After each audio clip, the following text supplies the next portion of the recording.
Good morning बच्चों। तो ये वीडियो उन बच्चों के लिए है जो क्लास नहीं कर पा रहा है।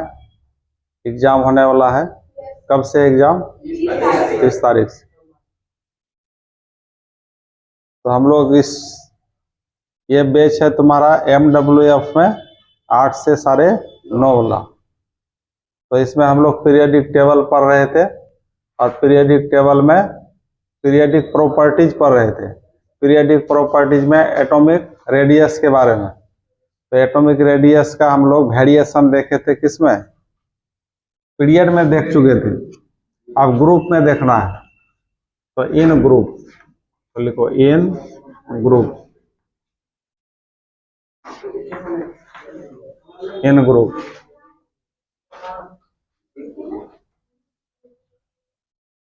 तो ग्रुप में हम लोग क्या पढ़े थे? ऊपर से नीचे जाने पर, टॉप से बॉटम जाने पर एटॉमिक रेडियस क्या होता है? एटॉमिक रेडियस इंक्रीज करता है ना। तो देखो, जैसे एक तुम्हारा फर्स्ट ईयर ग्रुप है, first year group. First year group में hydrogen, lithium, sodium, potassium, rubidium, caesium, francium, ये होता है ना। तो इसका एटॉमिक नंबर क्या था? 1, 3, 11, 19, 37, 55, 87, यही था ना। तो इन सब का इलेक्ट्रॉनिक कन्फिग्रेशन बनाओगे तो इसमें तो 1 है, तो इसमें एक ही ऑर्बिट होगा ना। 3 है तो 2 ऑर्बिट होगा। इसमें 11 है तो कितना ऑर्बिट होगा? 3 ऑर्बिट होगा। और इसमें 4 ऑर्बिट होगा, 5 ऑर्बिट होगा, 6 ऑर्बिट होगा, 7 ऑर्बिट होगा। इसका मतलब ऊपर से नीचे जाने पर ऑर्बिट की संख्या, सेल की संख्या क्या हो रहा है? बढ़ रहा है। तो सेल की संख्या बढ़ने के साथ साथ एटॉमिक नंबर भी बढ़ रहा है, न्यूक्लियर चार्ज भी बढ़ रहा है। और पीरियड में जाने, जैसे एटॉमिक नंबर, न्यूक्लियर चार्ज बढ़ रहा था, उसकी अपेक्षा ज्यादा तेजी से बढ़ रहा है ग्रुप में। और उसमें एक एक बढ़ता था, 3, 4, 5, 6, 7 ऐसे था। लेकिन वहां क्या था? ऑर्बिट की संख्या सेम रहता था। और यहाँ ऑर्बिट की संख्या बढ़ रहा है। तो ऑर्बिट की संख्या बढ़ने के कारण ये जो न्यूक्लियर चार्ज में बढ़ोतरी हो रहा है, तो ऑर्बिट की संख्या इसके प्रभाव को घटा देता है। ऑर्बिट सेल ही बढ़ रहा है, ऑर्बिट बढ़ रहा है, तो इसके प्रभाव को क्या करता है? घटा देता है। तो ऑर्बिट की संख्या बढ़ेगा। इसमें 7 ऑर्बिट हो गया। तो इलेक्ट्रॉन, आउटर मोस्ट इलेक्ट्रॉन और न्यूक्लियस के बीच डिस्टेंस क्या हो जाएगा? बढ़ जाएगा। जब डिस्टेंस बढ़ेगा तो अट्रैक्शन क्या होगा? कम हो जाएगा। तो अट्रैक्शन कम होगा तो दूरी बढ़ गया इलेक्ट्रॉन का न्यूक्लियस से, तो रेडियस क्या हो जाएगा? बढ़ जाएगा। मतलब किसी ग्रुप में ऊपर से नीचे जाने पर ऑर्बिट या सेल की संख्या बढ़ता है। सेल की संख्या बढ़ने के कारण न्यूक्लियर चार्ज में जो वृद्धि होता है उसके प्रभाव को दबा देता है, सप्रेस कर देता है, जिसके कारण आउटर मोस्ट इलेक्ट्रॉन और न्यूक्लियस के बीच आकर्षण बल घट जाता है। इसलिए रेडियस बढ़ जाता है, त्रिज्या बढ़ जाता है। तो लिखो इन ग्रुप में, ग्रुप में ऊपर से नीचे जाने पर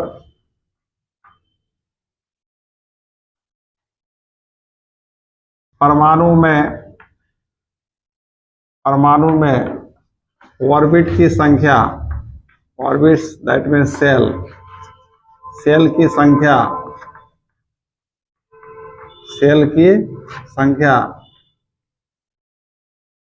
बढ़ता है।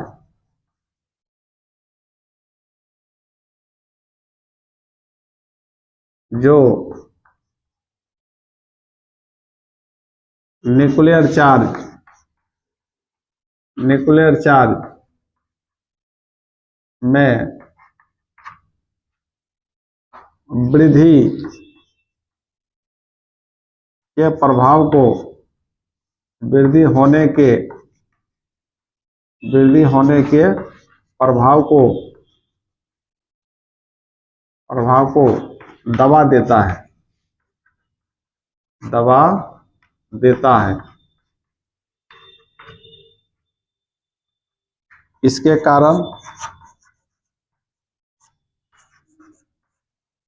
कारण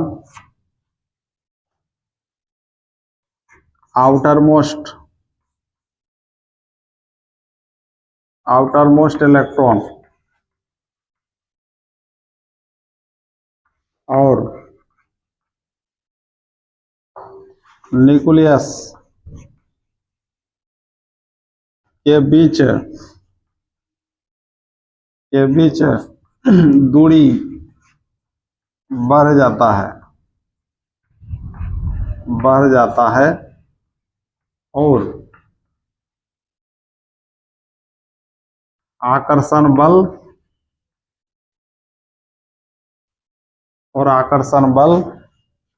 घट जाता है।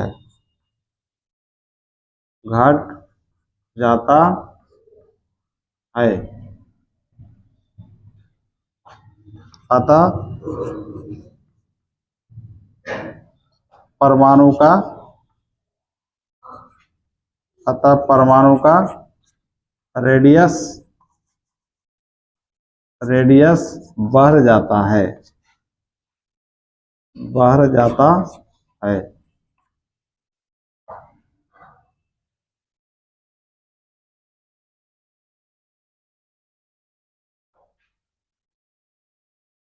एग्जाम्पल में इसको उतार सकते हो।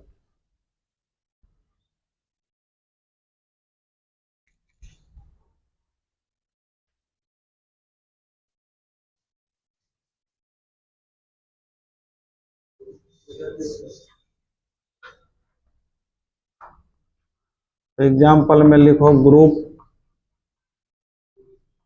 1 A hydrogen, lithium, sodium, potassium, rubidium, caesium, francium 1, 3, 11, 19, 37, 55, 87। इसमें क्या होगा? एक ही ऑर्बिट होगा।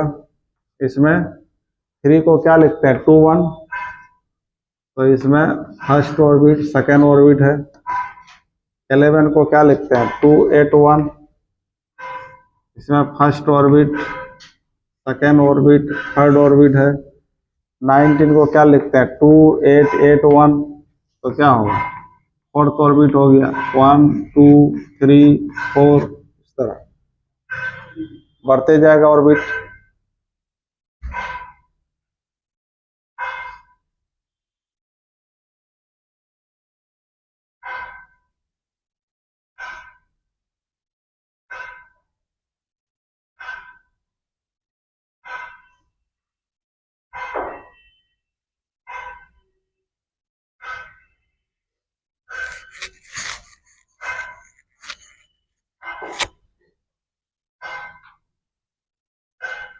तो पीरियड में लेफ्ट से राइट जाने पर एटॉमिक रेडियस घटता है और ग्रुप में बढ़ता है। तो इसका मेन कारण समझ में आया? पीरियड में क्यों घटता है बताओ?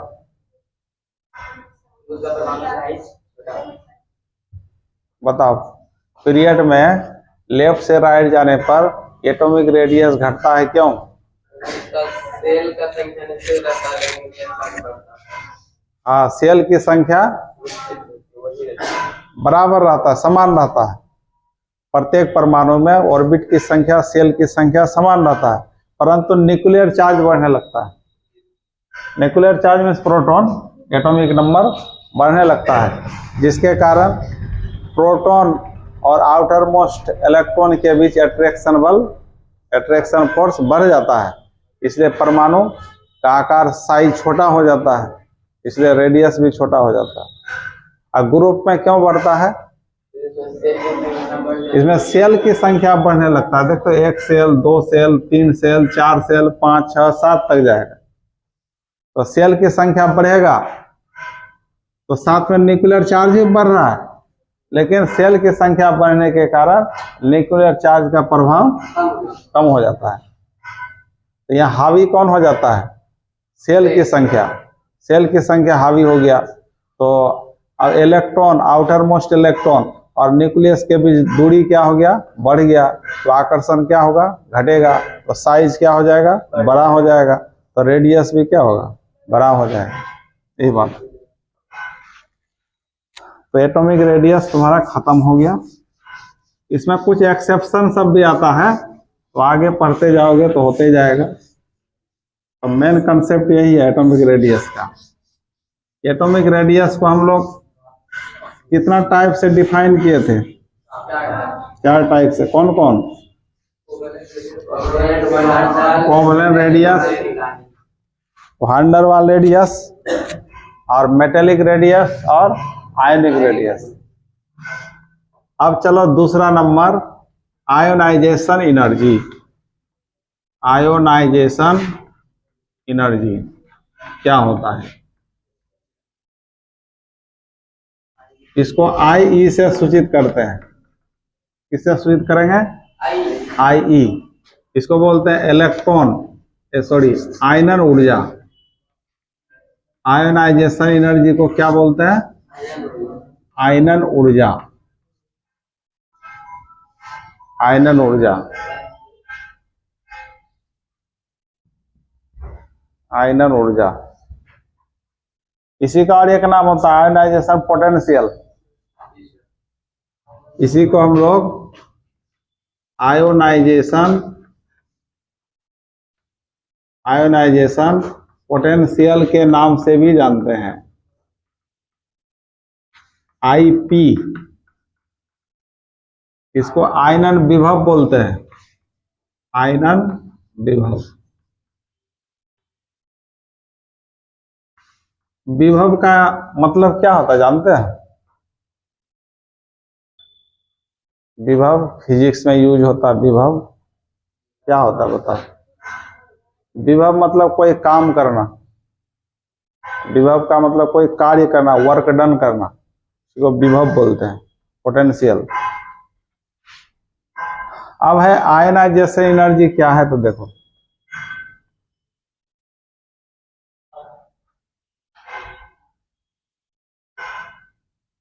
आयनन ऊर्जा, आयनन विभव एक ही चीज है।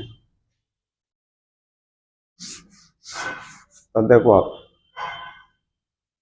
ये जो डिफिनेशन दिया गया है वो एक सिंगल परमाणु के लिए। जैसे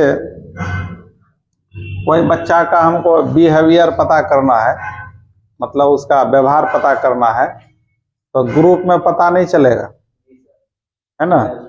ग्रुप में अलग व्यवहार दिखाएगा। उसका व्यवहार असली में कहाँ पता चलेगा? जो अकेले रहेगा, है ना? तुम ही लोग में ग्रुप में हो तो कोई एक बच्चा का व्यवहार अभी अलग है, अब वही अकेला हो जाएगा तो व्यवहार अलग हो जाएगा। तो इसलिए आयनाइजेशन एनर्जी का डिफिनीशन सिंगल एटम को लेकर दिया गया है। एटम तो ग्रुप में रहता है, तो सिंगल इलेक्ट्रॉन, तो सिंगल एटम अकेले किस अवस्था में रहता है? ठोस, द्रव, गैस, किस में रहता है? ठोस में रहेगा अकेले, कि द्रव में रहेगा, कि गैस में रहेगा? गैस में रहेगा। गैस में एटम सब दूर दूर रहता है, इसलिए गैस अवस्था में लेना होगा इसका परिभाषा के लिए। मान लिए सोडियम सोडियम तो सॉलिड स्टेट में होता है, ठोस रूप में होता है सोडियम, लेकिन इसको गैस में बदला जाता है। हाई प्रेशर, हाई टेम्परेचर देकर गैस रूप में इसको बदलते हैं। तो मान लिया सोडियम का परमाणु है, फर्स्ट ऑर्बिट में कितना इलेक्ट्रॉन? 2, सेकेंड में 8, 1 2 3 4 5 6 7 8, और थर्ड में 1। तो यह गैस अवस्था में है और सिंगल है, अकेला है, आइसोलेटेड बोलते हैं इसको। और गैसियस है, मतलब गैसीय अवस्था में है। अकेला को इसको इंग्लिश बोलते हैं विलगित, आइसोलेटेड। विलगित का मतलब अकेला, और गैसीय और उदासीन भी होना चाहिए। उदासीन का मतलब जैसे सोडियम, पर अभी कोई चार्ज है, इसी को उदासीन बोलते हैं, न्यूट्रल। तो किसी गैस या उदासीन परमाणु, गैस या उदासीन विलगित परमाणु बोलना होगा, किसी गैस या उदासीन विलगित परमाणु। समझ में आया? ये बात समझ में आया? गैस या उदासीन विलगित परमाणु ये है। अब यहां पर देखो, इसके न्यूक्लियस में 11 प्रोटॉन भी तो है, 11 इलेक्ट्रॉन भी है चारों तरफ, और उसके न्यूक्लियस में 11 प्रोटॉन भी है। तो न्यूक्लियर चार्ज जो प्रोटॉन हुआ, ये सारे इलेक्ट्रॉन को क्या करके रखेगा? खींच के रखेगा, आकर्षित करके रखेगा अपने तरफ। इसलिए यहां से इलेक्ट्रॉन को हटाने के लिए हमको एक एनर्जी लगाना पड़ेगा, क्योंकि सारा इलेक्ट्रॉन इस नाभिक से क्या है? आकर्षित है। तो यहाँ से इलेक्ट्रॉन को हटाएंगे तो यहाँ पर हमको बाहर से एनर्जी खर्च करना पड़ेगा, तभी इलेक्ट्रॉन हटेगा। तो बाहर से जो मिनिमम अमाउंट में जो एनर्जी खर्च करेंगे, उसी एनर्जी का नाम होता है आयोनाइजेशन एनर्जी। यहाँ से जब एक इलेक्ट्रॉन हटा देंगे तो सोडियम पर कौन चार्ज आ जाएगा? Plus charge. एक इलेक्ट्रॉन हटाएंगे तो एक इलेक्ट्रॉन कम जाएगा ना, घट जाएगा, इसलिए इस पर कौन चार्ज आया? तो अब ये आयन में बदल गया। तो आयन में बदलने के लिए, आयन में कैटायन में बदलने के लिए जो एनर्जी खर्च करना पड़ा, उसी का नाम है आयनन ऊर्जा। आयन में बदलने के लिए जब इलेक्ट्रॉन निकालेंगे तो आयन में बदल जाएगा, अर्थात आयन में बदलने के लिए जो एनर्जी खर्च करना पड़ा, उसी का नाम है आयनन ऊर्जा। हाँ, तो सुनो, अब ये जो इलेक्ट्रॉन को हटाते हैं तो उसको कहाँ तक ले जा सकते हैं? इनफिनाइट तक, अनंत तक। इसको भी हम लोग पीछे पढ़े थे एटॉमिक स्ट्रक्चर में। तो यहाँ बोल सकते हो, किसी गैस या उदासीन विलगित परमाणु के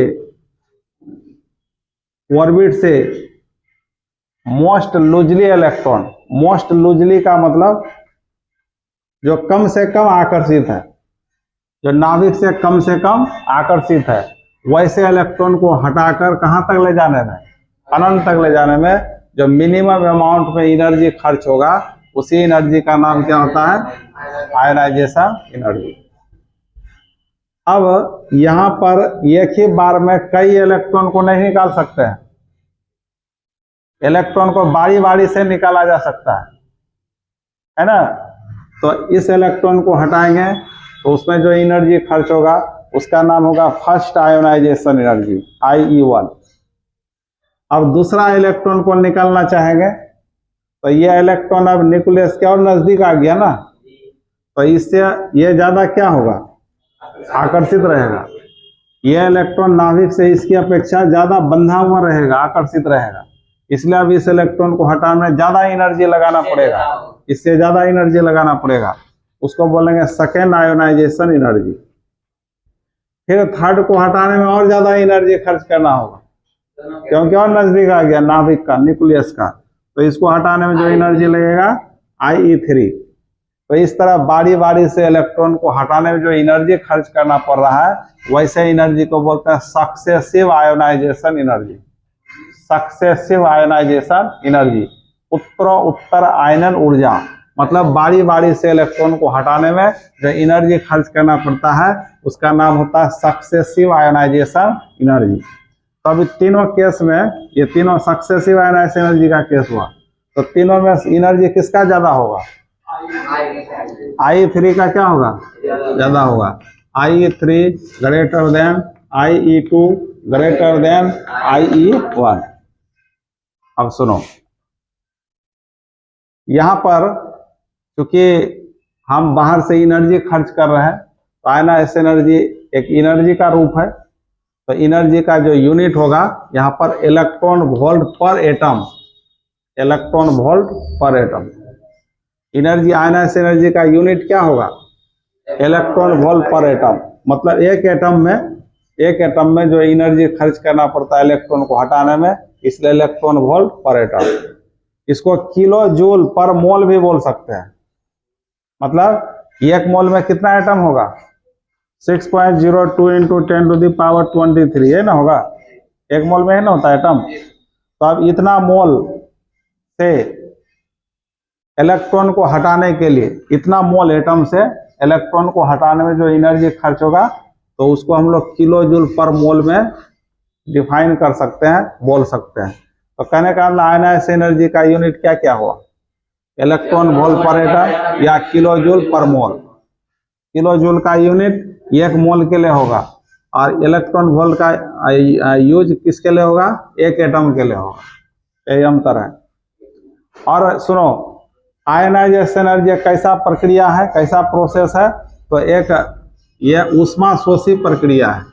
कैसा प्रक्रिया है, ऊष्मा शोषी। ऊष्मा शोषी समझते हो, मतलब जिसमें हमको बाहर से ऊष्मा देना पड़ता है किसी रिएक्शन को, किसी क्रिया को होने के लिए जो बाहर से ऊष्मा देना पड़ता है उसको ऊष्मा शोषी बोलते हैं, इंडोथर्मिक प्रोसेस। तो कहने का मतलब बोल सकते हो आयनाइजेशन एनर्जी कैसी प्रक्रिया होता है, ऊष्मा शोषी, इंडोथर्मिक। समझ गए। जैसे एज फॉर एग्जाम्पल, यम कोई एलिमेंट है, यम कोई एलिमेंट है, परमाणु है, और यह किस अवस्था में है, गैस अवस्था में है, और ये उदासीन है, कोई चार्ज नहीं है। तो यहाँ से एक इलेक्ट्रॉन को हटाएंगे तो -1 इलेक्ट्रॉन लिखेंगे, इलेक्ट्रॉन पर निगेटिव चार्ज होता है। तो 1 इलेक्ट्रॉन को हटाएंगे तो यम पर कौन चार्ज आ जाएगा, यम प्लस आ जाएगा। तो इसी से इस इलेक्ट्रॉन को हटाने के लिए जो एनर्जी देना पड़ा, एनर्जी खर्च करना पड़ा, उसी का नाम है आयोनाइजेशन एनर्जी। इसको प्लस में दिखाएंगे। प्लस में क्यों दिखाए, एनर्जी देना पड़ा इलेक्ट्रॉन को हटाने के लिए, इसलिए प्लस। और एक होता है इंथैल्पी चेंज, डेल्टा एच, इसको बोलते हैं enthalpy change, delta H. Enthalpy का मतलब ऊष्मा होता है, हीट। इंथैल्पी का मतलब हीट होता है, ऊष्मा। तो कहने का मतलब इसका यदि इंथैल्पी का बात किया जाए, इंथैल्पी परिवर्तन का, ऊष्मा में परिवर्तन का बात किया जाए, तो इसके लिए निगेटिव लिखा जाता है। क्या लिखा जाता है, नेगेटिव। यहाँ पर आई क्या हुआ, आयोनाइजेशन एनर्जी। आयोनाइजेशन एनर्जी क्या होगा, पॉजिटिव। और इसका डेल्टा एच क्या हो गया, नेगेटिव। इसका मतलब हमको एनर्जी खर्च करना पड़ा, हमारे शरीर से एनर्जी निकल गया, तो उसी को लिखा जाता है डेल्टा एच के फॉर्म में, तो निगेटिव हो गया। शरीर से एनर्जी निकला तो माइनस हो गया ना, इसलिए इसको डेल्टा एच को क्या बोलते हैं, नेगेटिव। और एनर्जी जो देना पड़ा इसको हटाने के लिए, इलेक्ट्रॉन को हटाने के लिए, उसको क्या लिखते हैं, प्लस आई, प्लस में लिखते हैं, वो हुआ आयोनाइजेशन एनर्जी। और जो एनर्जी लॉस हुआ तो उसको बोलते हैं डेल्टा एच, उसको निगेटिव में दिखाया जाता है। तो यही है तुम्हारा आयोनाइजेशन एनर्जी का कंसेप्ट। तो मेन डिफिनीशन क्या हुआ इसका, मेन डिफिनीशन है किसी गैस से उदासीन विलगित परमाणु के आउटर मोस्ट ऑर्बिट से इलेक्ट्रॉन को हटाकर अनंत तक ले जाने में, या सिर्फ इलेक्ट्रॉन को हटाने में भी बोल सकते हो। इलेक्ट्रॉन को हटाने में जो मिनिमम अमाउंट में एनर्जी खर्च होता है, मिनिमम अमाउंट में जो एनर्जी खर्च होता है, उसी का नाम है आयोनाइजेशन एनर्जी। अब लिखो इसका डिफिनीशन, किसी गैसीय उदासीन विलगित परमाणु, विलगित परमाणु के, किसी गैस से उदासीन विलगित परमाणु के आउटर मोस्ट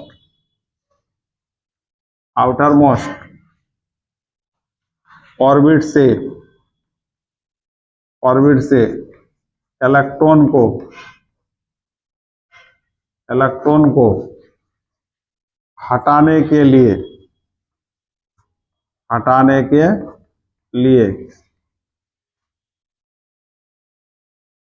आवश्यक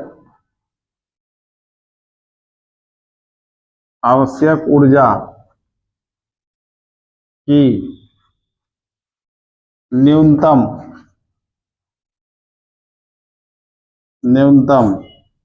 मात्रा को आयोनाइजेशन एनर्जी आयोनाइजेशन एनर्जी कहा जाता है, कहा जाता है। दैट इज में इसको उतार लेना है, इसको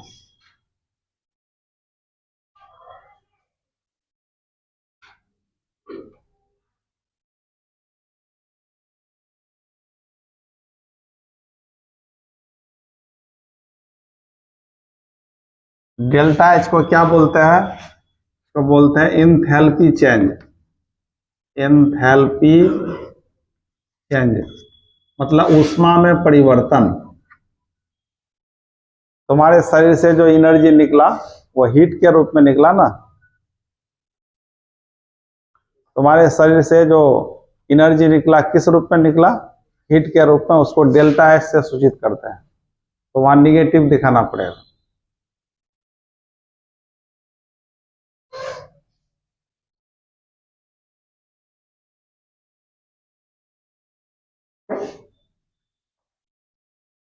तो किसी भी एटम के लिए आयनाइज एनर्जी का मान हमेशा क्या होगा, पॉजिटिव होगा कि ना, बोलो।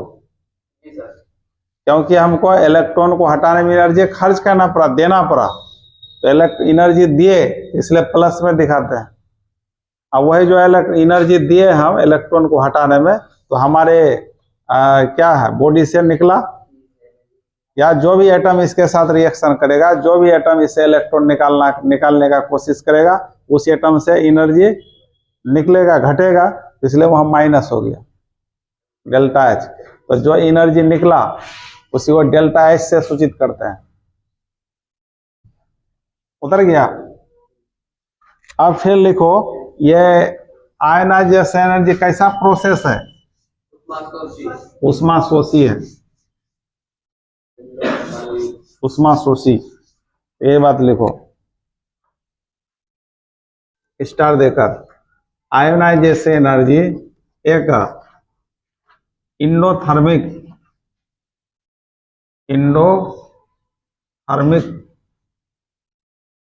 जिसको उष्मा शोषी बोलते हैं, उष्मा शोषी। एक उष्मा क्षेपी भी होता है, जानते हो ना, इंडोथर्मिक।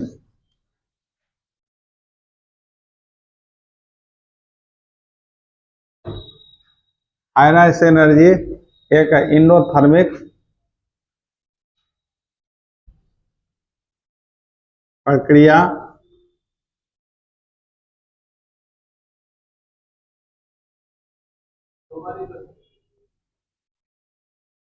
और उष्मा शोषी। रुको रुको, गड़बड़ हो गया।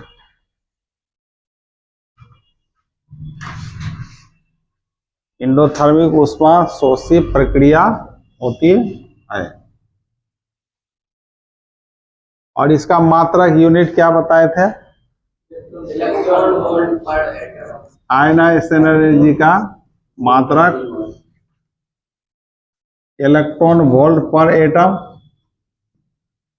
या किलो जूल पर मोल होता है,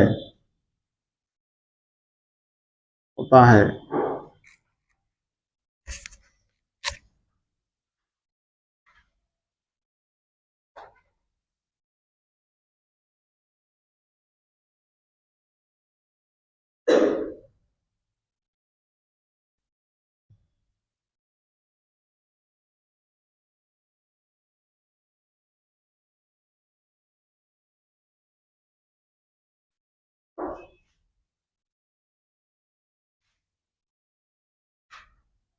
अब है सक्सेसिव आयोनाइजेशन एनर्जी। किसको कहा गया सक्सेसिव आयोनाइजेशन एनर्जी,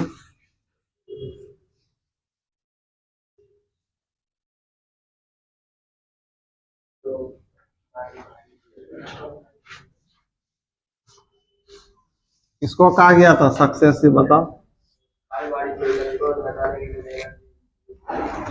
हाँ, तो लिखो successive ionization, successive ionisation energy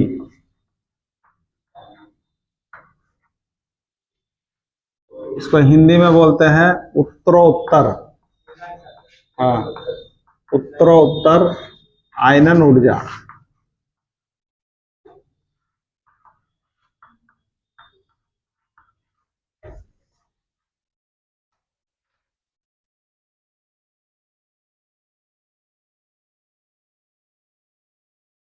successive ionisation energy.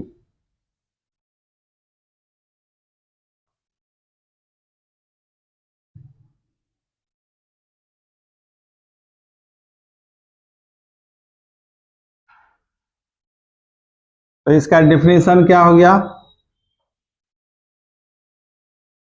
तो वह किसी गैसीय उदासीन विलगित परमाणु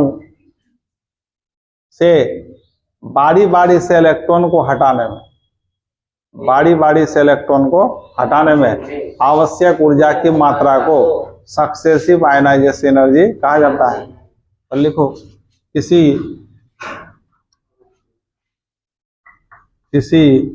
गैसीय उदासीन विलगित परमाणु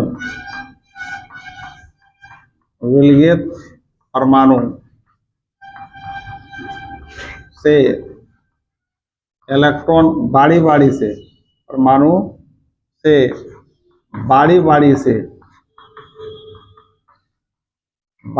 से, इसे वो सक्सेसिव बोलते हैं। बारी बारी से इलेक्ट्रॉन को हटाने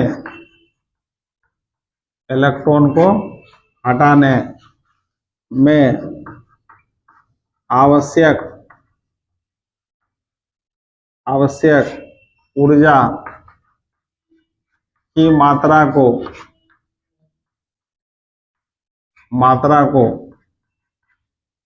क्या बोलते हैं? बोलो। सक्सेसिव आयोनाइजेशन एनर्जी कहा जाता है।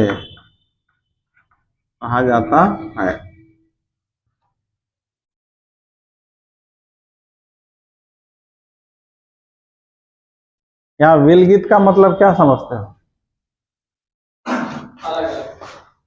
विलगित माने अकेला, है ना, आइसोलेटेड। और उदासीन का मतलब कोई चार्ज ना हो, उदासीन। हो गया। अब इस पर एग्जाम्पल लेते हैं। हो गया, मिटा दें। जैसे देखो, एक तुम्हारा कोई मेटल है, किस अवस्था में है? गैस। यहां से हम फर्स्ट इलेक्ट्रॉन निकालेंगे तो क्या बनेगा बताओ? m पर प्लस चार्ज होगा, तो इस इलेक्ट्रॉन को हटाने में जो एनर्जी देना पड़ा था उसी का नाम था आयोनाइजेशन एनर्जी। तो फर्स्ट लिखेंगे, प्लस में दिखा। अब यहां से फिर दूसरा इलेक्ट्रॉन को निकालेंगे तो m प्लस लिखेंगे। फिर तो यहां से पहला इलेक्ट्रॉन को निकालेंगे तो इस रूप में ना आ जाएगा। अब उसी से हम दूसरा इलेक्ट्रॉन को निकालेंगे तो फिर माइनस एक इलेक्ट्रॉन लिखेंगे। अब m पर क्या हो जाएगा? m 2 प्लस न हो जाएगा, या प्लस प्लस लिखो दो बार। तो यहां से फिर इलेक्ट्रॉन को हटाने में अब क्या करना पड़ेगा? ज्यादा एनर्जी लगाना पड़ेगा पहले की अपेक्षा। इसको सेकेंड आयोनाइजेशन एनर्जी कहा जाएगा। उसी तरह थर्ड इलेक्ट्रॉन को हटाएंगे। अब फिर क्या लेंगे? m2 plus. अब थर्ड इलेक्ट्रॉन को हटाएंगे तो क्या बन जाएगा? m3 plus. तो इसमें एनर्जी Ie3 मान लेंगे। तो ये बारी बारी से इलेक्ट्रॉन को हटा रहे हैं तो एनर्जी का वैल्यू बढ़ते जा रहा है। इसका मतलब यहाँ पर अब सब में, तीनों में एनर्जी का ऑर्डर क्या होगा? Order of energy, order of ionization energy क्या होगा बताओ? Ie3 का मान सबसे ज्यादा होगा, उसके बाद IE2, उसके बाद IE1। उतार लो इसको, हाँ दैट इज में देखो उतार लो।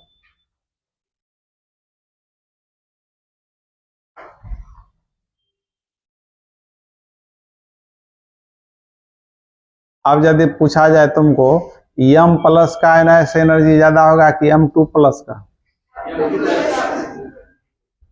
M का ज्यादा होगा कि M प्लस का?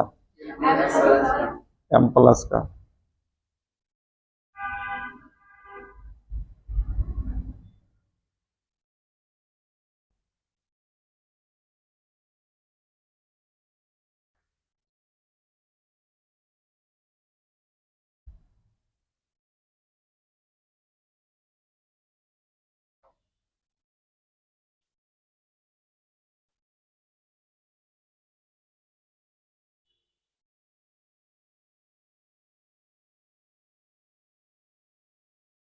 तो अब हम लोग को पढ़ना है कि आयनाइजेशन एनर्जी किन किन बातों पर निर्भर करता है ना। जैसे एक बताओ, एक छोटा परमाणु है और एक बड़ा परमाणु है, तो किसका आयनाइजेशन एनर्जी ज्यादा हो?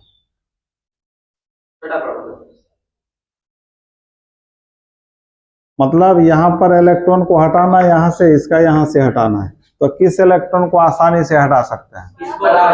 बड़ा वाले से। तो इसमें इसका कम ही एनर्जी देना होगा इसमें, इसलिए इसका आयनाइजेशन एनर्जी कम होगा।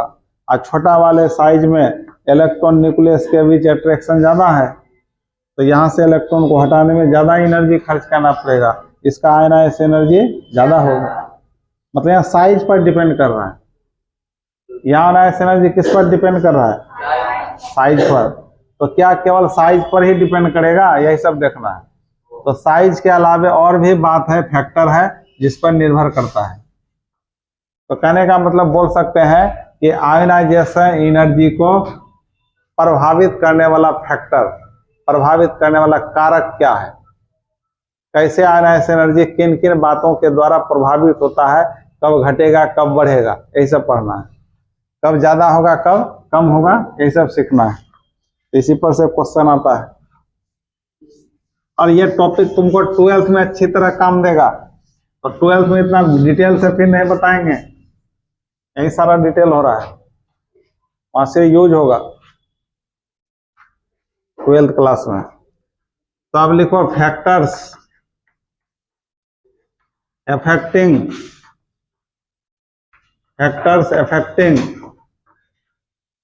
Ionisation energy. Factor affecting ionization energy,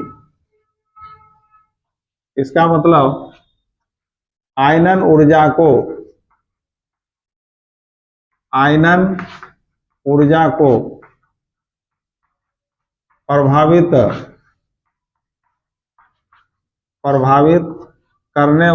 प्रभावित करने वाले कारक।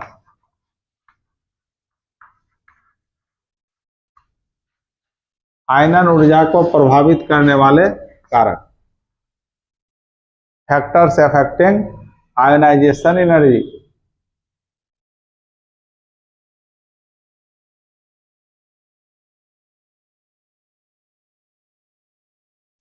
आयनन ऊर्जा को प्रभावित करने वाले कारक।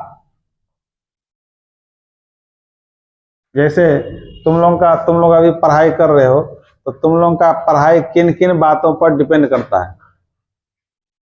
कब प्रभावित हो सकता है?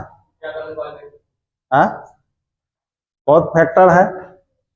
मान ले पैसा का कमी हो गया, पढ़ाई से वंचित हो जाओगे। स्वास्थ्य खराब हो गया, उससे पढ़ाई से वंचित हो जाओगे। ज्यादा खेल कूद करोगे, घूमोगे फिरोगे, तो उससे भी वंचित होगा। ज्यादा मोबाइल का यूज करोगे, उससे भी वंचित होगा। कई कारक है ना, कई फैक्टर है। उसी तरह आयनाइजेशन एनर्जी कैसे कैसे प्रभावित होता है, इसमें 5 फैक्टर होता है। तो पहला फैक्टर है तुम्हारा एटॉमिक साइज। अभी देखे थे ना एटॉमिक साइज पर कैसे डिपेंड किया था। और दूसरा फैक्टर है न्यूक्लियर चार्ज। Nuclear charge. और तीसरा फैक्टर है screening effect. Screening effect, screening effect. चौथा फैक्टर है electronic configuration. Electronic configuration, electronic configuration. और पांचवा फैक्टर है पेनेट्रेशन इफेक्ट। Penetration effect. ये पांच कारक है, पांच फैक्टर है जिसके द्वारा आयनाइज एनर्जी क्या होता है, इफेक्ट होता है, प्रभावित होता है।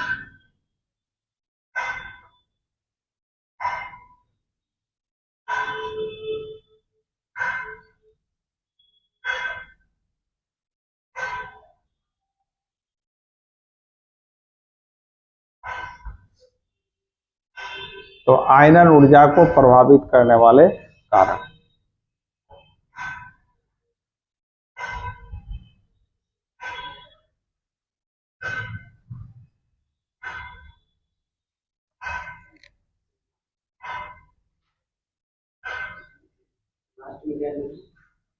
पेनेट्रेशन इफेक्ट, यहाँ टी है, पेनेट्रेशन इफेक्ट।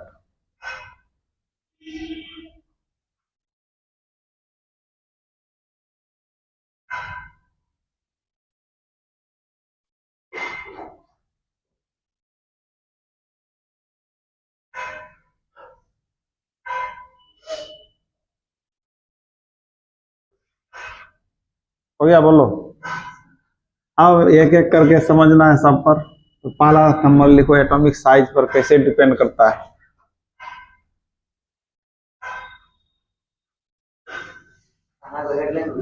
हाँ,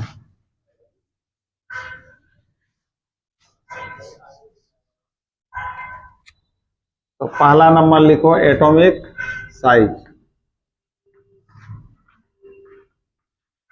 इसको हम लोग परमाणु आकार बोलते हैं, परमाणु आकार।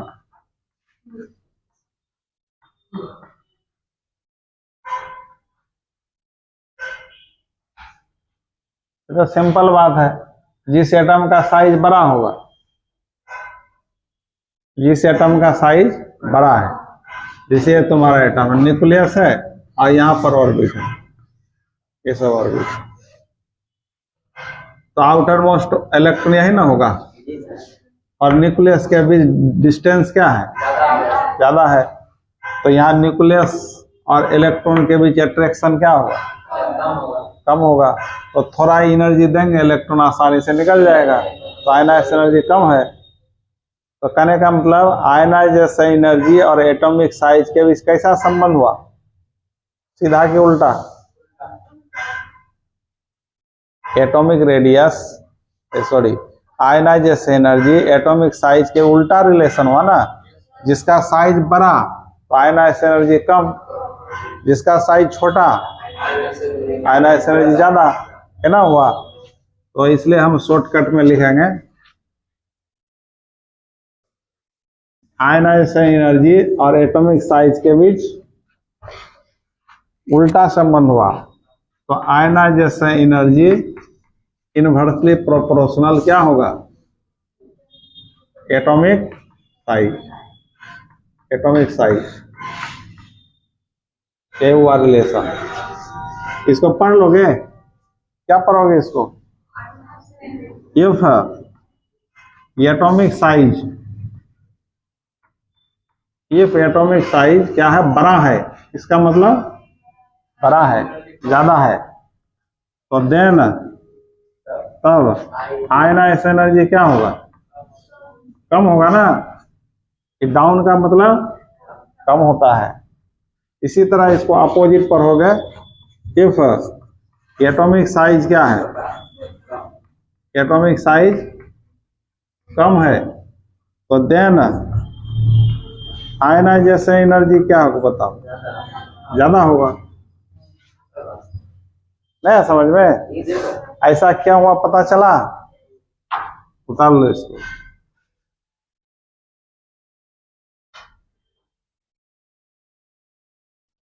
तो आप बताओ, तुम लोग पहले उतार लो।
हो गया?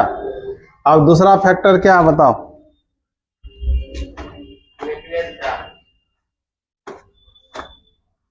न्यूक्लियर चार्ज निकालो। दूसरा फैक्टर लिखो, न्यूक्लियर चार्ज। न्यूक्लियर चार्ज पर कैसे डिपेंड करता है? न्यूक्लियर चार्ज कहने का मतलब क्या समझते हो? Atomic number means proton. तो दूसरा फैक्टर है न्यूक्लियर चार्ज, जिसको हम लोग नाभिक आवेश हिंदी में बोलते हैं। क्या बोलेंगे? नाभिक आवेश। नाभिक आवेश।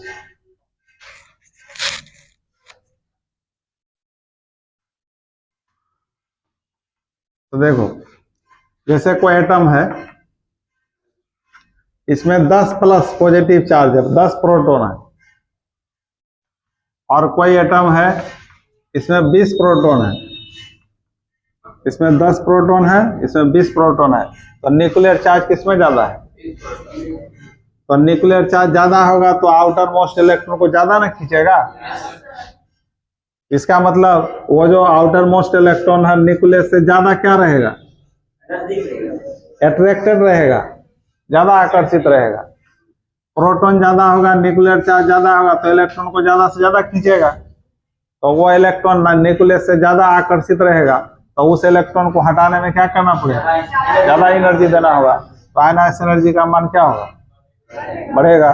इसलिए हम बोल सकते हैं कि आयनाइजेशन एनर्जी न्यूक्लियर चार्ज का डायरेक्टली प्रोपोर्शनल हुआ। नहीं हुआ? जिसका न्यूक्लियर चार्ज ज्यादा तो आयनाइज एनर्जी ज्यादा, जिसका न्यूक्लियर चार्ज कम तो आयनाइज एनर्जी भी कम। नहीं होगा बोलो? तो इसलिए हम बोल सकते हैं कि ionization energy is directly proportional to nuclear charge. Nuclear charge उसका मतलब क्या होता है? इसका मतलब समानुपाती, डायरेक्टली प्रोपोर्शनल। इसका मतलब क्या हुआ, यह बढ़ेगा तो यह भी बढ़ेगा, ये घटेगा तो यह भी घटेगा, इसका मीनिंग होता है। तो इसको पढ़ेंगे, इफ न्यूक्लियर चार्ज क्या है, ज्यादा है, एनसी का मतलब न्यूक्लियर चार्ज ज्यादा है, तो आयनाइजेशन एनर्जी भी क्या होगा बताओ, आयनाइजेशन एनर्जी भी ज्यादा होगा, क्यों, डायरेक्टली है। दूसरा, इफ न्यूक्लियर चार्ज क्या है, कम है, देन आयनाइजेशन एनर्जी भी क्या होगा, कम होगा। लिख लो इसको।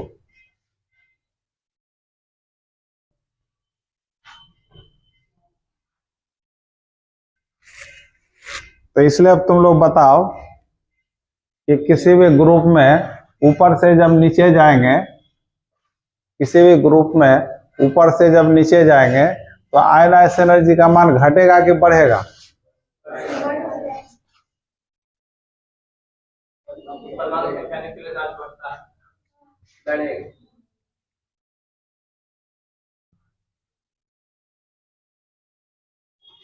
ग्रुप में ऊपर से नीचे जाने पर एटॉमिक साइज बढ़ता है ना, एटॉमिक साइज बढ़ता है तो आयनाइजेशन एनर्जी घटेगा ना,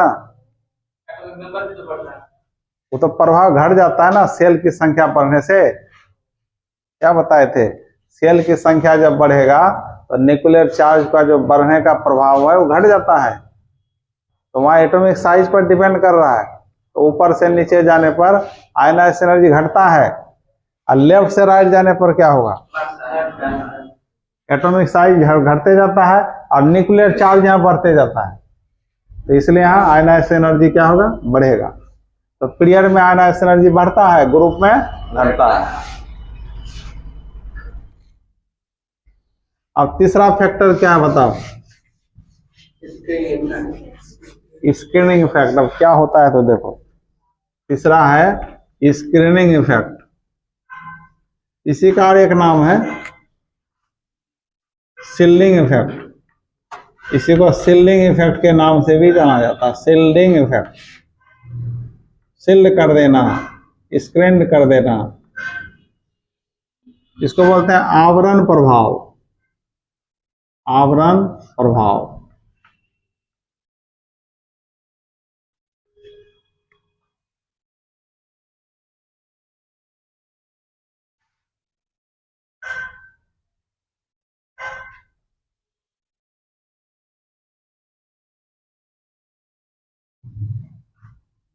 तो अब स्क्रीनिंग इफेक्ट क्या है, इसको पहले समझना होगा। ठीक है, स्क्रीन का मतलब क्या होता है, पर्दा होता है ना, पर्दा। जैसे तुम्हारे और बोर्ड के बीच कोई पर्दा है क्या, तुम लोग डायरेक्ट देख रहे हो, आगे वाला डायरेक्ट बोर्ड से कनेक्टेड है, डायरेक्ट देख रहा है, कोई स्क्रीन नहीं है, कोई पर्दा नहीं है, तो तुम आसानी से देख सकते हो, तुम डिस्टर्ब नहीं हो रहे हो। लेकिन तुम्हारे जो पीछे बैठा है उसको थोड़ा इधर उधर करना पड़ता है, इसे पड़ता है ना, तो वो तुम्हारे द्वारा डिस्टर्ब हो रहा है, तो तुम लोग उसके लिए स्क्रीन का काम कर रहा है, पर्दा का काम कर रहा है। इसका मतलब पीछे वाले का बोर्ड के प्रति अट्रैक्शन कम है, क्योंकि तुम लोग क्या कर रहे हो, डिस्टर्ब कर रहे हो, स्क्रीन का काम कर रहे हो। उसके पीछे वाला और डिस्टर्ब होगा, नहीं होगा, और स्क्रीन बढ़ गया, पर्दा बढ़ते जा रहा है, पीछे वाला सबसे ज्यादा डिस्टर्ब होगा, बहुत ज्यादा पर्दा हो गया। तो इसी का नाम है स्क्रीन इफेक्ट। आ रहा है समझ में? तो वही बात है यहाँ पर, जैसे कोई एटम है, first orbit, second orbit, third orbit, यहाँ पर इलेक्ट्रॉन है, तो इस इलेक्ट्रॉन और न्यूक्लियस के बीच ये सब स्क्रीन का काम कर रहा है, ये सब स्क्रीन का, पर्दा का काम कर रहा है। तो इसके और इसके बीच अट्रैक्शन क्या होगा, कम होगा, क्योंकि ये सब इसको बीच स्क्रीन का काम कर रहा है, पर्दा का काम कर रहा है, तो इसमें अट्रैक्शन कम होगा, अर्थात इस इलेक्ट्रॉन को इजीली हटाया जा सकता है, कम ही एनर्जी देंगे हट जाएगा, तो इसका आयनाइज एनर्जी कम होगा। इसका मतलब जितना स्पिन बढ़ेगा उसका आयनाइज एनर्जी घटते जाएगा ना। तो अब सवाल स्किन इफेक्ट तो ये समझे हम लोग, लेकिन परिभाषा डिफिनीशन क्या होगा। तो देखो अभी जो आउटर मोस्ट इलेक्ट्रॉन है इसको हम लोग वैलेंस इलेक्ट्रॉन कहे थे। आउटर मोस्ट इलेक्ट्रॉन को क्या कहते हैं? Valence electron. और आउटर मोस्ट को छोड़कर जो इनर मोस्ट ऑर्बिट पर इलेक्ट्रॉन होता है उसको कोर इलेक्ट्रॉन कहते कोर इलेक्ट्रॉन। तो कहने का मतलब परमाणु में न्यूक्लियस और वैलेंस इलेक्ट्रॉन के बीच कोर इलेक्ट्रॉन क्या करता है? डिस्टर्ब करता है। न्यूक्लियस और वैलेंस इलेक्ट्रॉन के बीच लगने वाला आकर्षण बल कोर इलेक्ट्रॉन क्या करता है? डिस्टर्ब करता है। इसी प्रभाव को क्या बोलते हैं? Screening effect. नहीं समझ में? तो किसी परमाणु में वैलेंस इलेक्ट्रॉन और न्यूक्लियस के बीच लगने वाले आकर्षण बल को कोर इलेक्ट्रॉन प्रभावित करता है। तो कोर इलेक्ट्रॉन के प्रभाव डालने से जो प्रभाव बना उसी का नाम होगा screening effect, shielding effect. Shield कर देना, ढक देना, उसी का नाम हुआ। तो जिस परमाणु में शिल्डिंग इफेक्ट कम होगा, स्क्रीनिंग इफेक्ट कम होगा, जैसे आप तुम्हारा ऐसा ही है, यहाँ पर एक ही शिल्ड है, एक ही स्क्रीन इसके बीच में, तो इसमें ज्यादा एनर्जी खर्च करना पड़ेगा। तो शिल्ड बढ़ते जाएगा, स्क्रीन बढ़ते जाएगा, एनर्जी घटते जाएगा। तो कैसा रिलेशन हुआ? सीधा कि उल्टा? उल्टा हुआ ना। तो आयनाइज एनर्जी और स्क्रीन इफेक्ट के बीच उल्टा रिलेशन हुआ, व्युत्क्रमानुपाती का। इसलिए यहाँ पर आयनाइज एनर्जी समानुपाती 1 क्या होगा? नीचे चले जाएगा। कौन? Screen effect. तो पहले स्क्रीन इफेक्ट का डिफिनेशन लिख लो। स्क्रीन इफेक्ट का डिफिनेशन पहले लिख लो।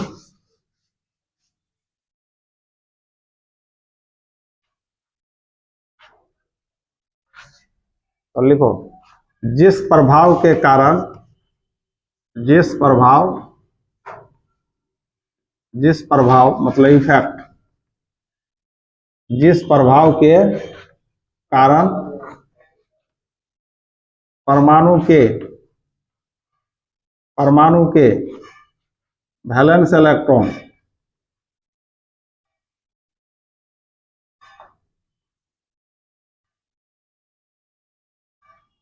जिस प्रभाव के कारण परमाणु के वैलेंस इलेक्ट्रॉन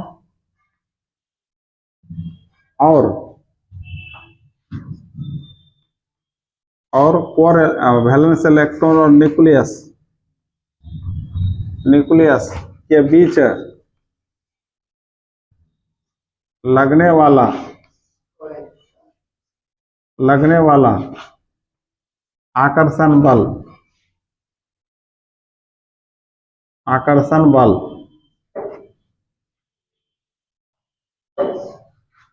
आकर्षण बल प्रभावित होता है। आकर्षण बल प्रभावित होता है।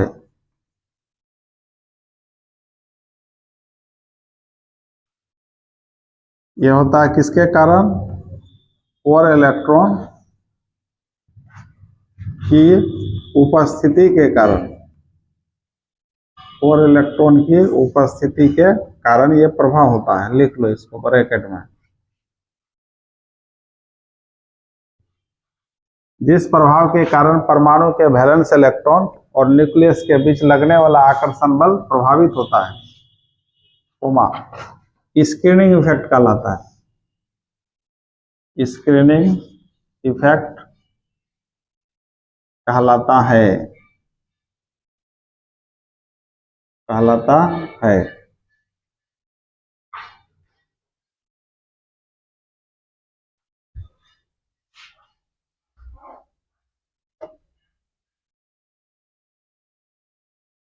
तो स्क्रीन इफेक्ट समझ में आ गया ना क्या होता है?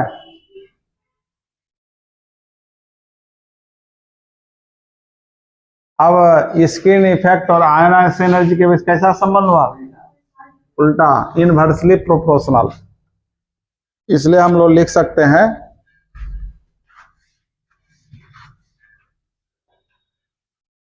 यहाँ पर लिख सकते हैं, क्या लिख सकते हैं बताओ? आयोनाइजेशन एनर्जी 1 बटे क्या होगा बताओ? स्क्रीनिंग हाँ, ऑर्बिट नंबर यहाँ काहे लिखोगे? स्क्रीन इफेक्ट पढ़ रहे हैं। अब तो कोर इलेक्ट्रॉन हो गया। ऑर्बिट नंबर मतलब कोर इलेक्ट्रॉन। जिस प्रभाव के कारण परमाणु के वैलेंस इलेक्ट्रॉन और न्यूक्लियस के बीच लगने वाला आकर्षण बल प्रभावित होता है। ये प्रभाव किसके कारण होता है? कोर इलेक्ट्रॉन की उपस्थिति के कारण। स्क्रीन इफेक्ट कहलाता है। दैट इज में लिख लो, इसको पढ़ लोगे। अब यहाँ नीचे है तो उल्टा संबंध हुआ, तो एक बढ़ेगा तो दूसरा घटेगा, एक घटेगा तो दूसरा बढ़ेगा, ये उल्टा होता है। और डायरेक्टली प्रोपोर्शनल का मतलब एक बढ़ेगा तो दूसरा भी बढ़ेगा, और एक घटेगा तो दूसरा भी घटेगा। तो इसको अब पढ़ेंगे हम लोग। इफ स्क्रीनिंग इफेक्ट क्या होता है? बढ़ता है तो देन आयोनाइजेशन एनर्जी क्या होगा? घटेगा। इफ स्क्रीनिंग इफेक्ट क्या होता है? घटता है तो आयोनाइजेशन एनर्जी बढ़ेगा। उल्टा हो गया क्या? स्क्रीन इफेक्ट यदि बढ़ता है तो आयोनाइजेशन एनर्जी घटेगा, और स्क्रीन इफेक्ट घटता है तो आयोनाइजेशन एनर्जी बढ़ेगा। उल्टा हो गया।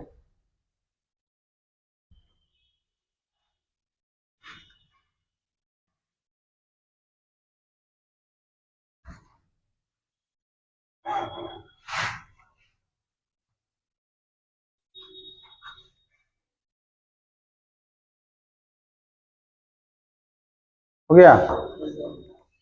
और तीसरा फैक्टर क्या है बच्चों? Electronic configuration. तो अब इलेक्ट्रॉनिक कॉन्फ़िगरेशन पर कैसे डिपेंड करता है ना, इसको अब देखना पड़ेगा।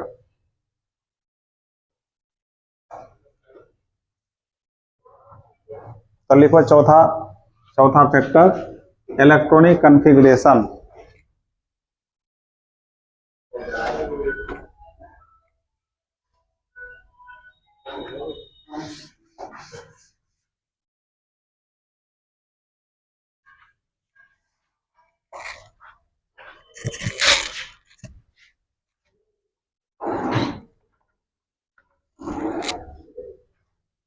तो चौथा फैक्टर है तुम्हारा इलेक्ट्रॉनिक कॉन्फ़िगरेशन।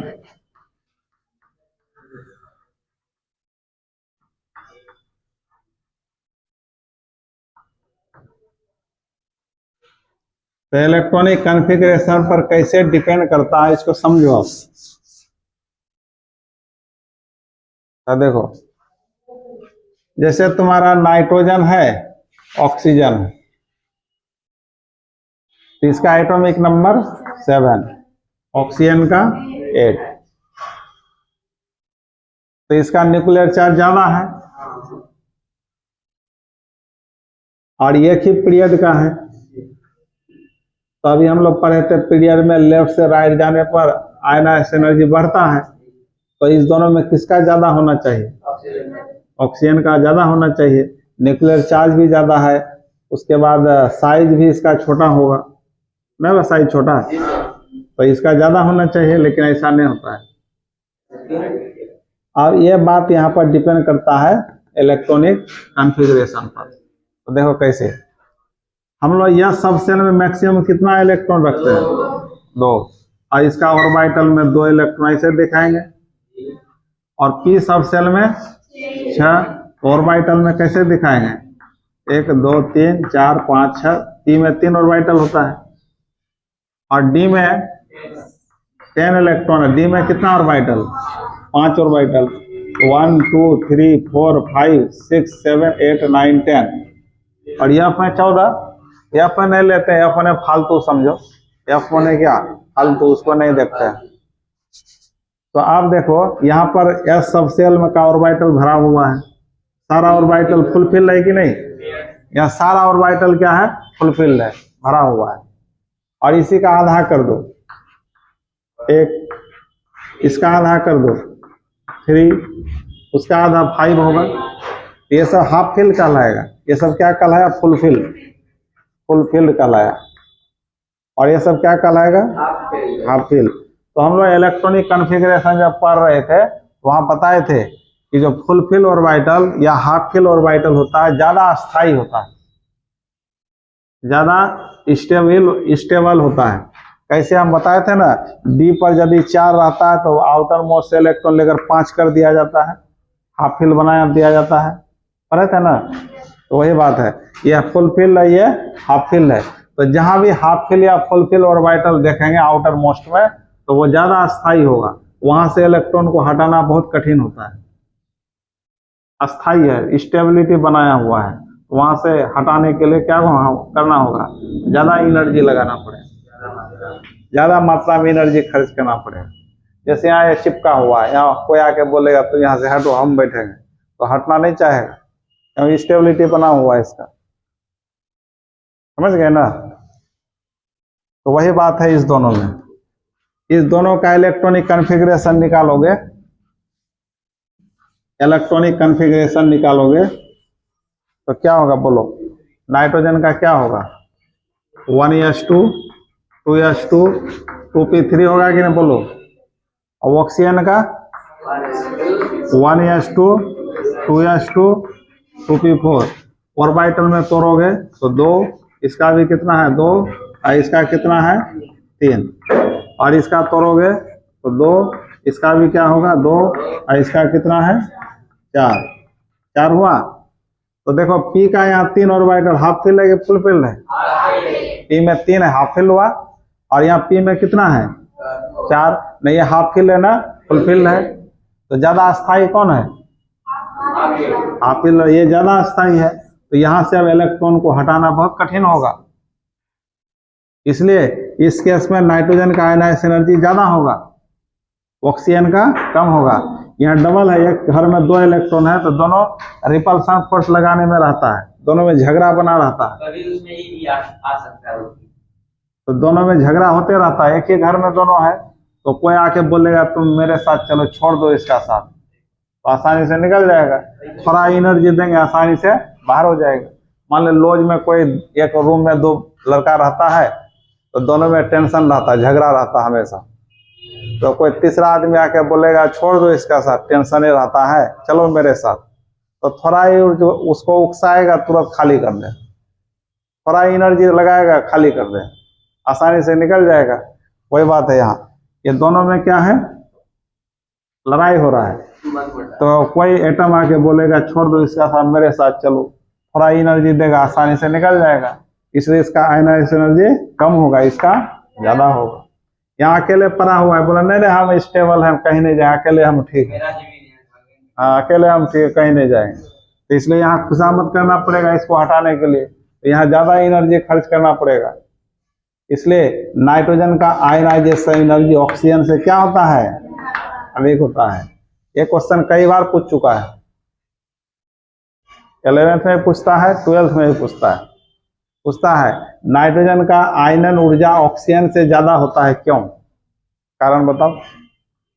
तो बोलना पड़ेगा क्योंकि नाइट्रोजन का 2p ऑर्बिटल हाफ फिल है जो अधिक अस्थायी होता है, जबकि ऑक्सीजन का 2p ऑर्बिटल ना तो हाफ फिल है ना फुल फिल है, जो कमजोर होता है, कम अस्थायी होता है।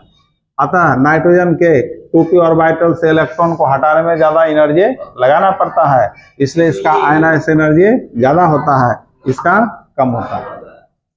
समझ गए? तो नेक्स्ट क्लास में इसको लिखा देंगे फिर से। तो आज यहीं तक रहने दो।